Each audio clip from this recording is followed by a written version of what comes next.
बहुत समय की बात है, एक जंगल में बहुत से पंछी रहा करते थे। वो इधर-उधर अपने भोजन की तलाश में जाया करते थे, लेकिन उनके जंगल में कोई भी फ्रूट्स का दरख्त नहीं था, जिस वजह से वो लोग दूसरे जंगल में फ्रूट्स लेने के लिए जाते थे। यहाँ पे कालू कौवा और गौरी दोनों फैसला करते हैं कि हमारे जंगल में तो बहुत फाके पड़ गए हैं। हम अपने बच्चों को कहाँ से खिलाएं पिलाएंगे। मेरी तो भूख से जान निकल रही है। अरे कालू जी, मेरी बात सुनते हो? मुझे बहुत भूख लग रही है, मैं क्या करूं? मेरी भूख से जान निकल रही है।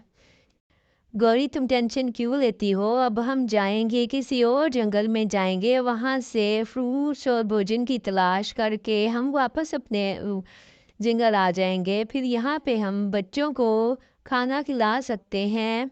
तुम टेंशन क्यों लेती हो?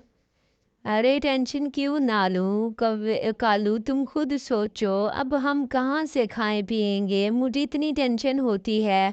हमारे बच्चे तो ऐसे भूख से मर जाएंगे। बहुत से पंछी हैं जो अपने बच्चों को खाना तक नहीं खिला सकते। अब हम कहाँ से लाएं और क्या करें? और वहाँ फ्रूट्स लेने के लिए तो इतने शिकारी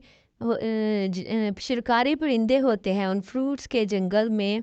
फिर वही लोग ये कह कर शिकारी पंछियों से बचते हुए एक फ्रूट्स के जंगल में आ जाते हैं और वहाँ से बहुत सारा फ्रूट खाते हैं।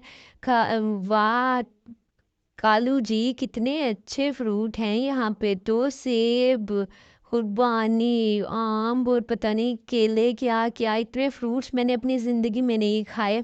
काश हम इस शिकारी पंछियों के साथ इस जंगल में रहते होते तो हमें कोई इस फ्रूट खाने से ना रोकता और हम इस तरह से चुप चुप के फ्रूट्स ना खाते। वो ये कहकर चले जाते हैं और शिकारी पंछी उनको देख लेता है और वो उनका पीछा करता है। आज तो बाल बाल बच गए, लेकिन उनको इतना नहीं पता होता कि शिकारी पंछी उनका पीछा कर रहा है। ये सोचकर वो जल्दी से वहाँ से चले जाते हैं और अपने घर वापस आ जाते हैं।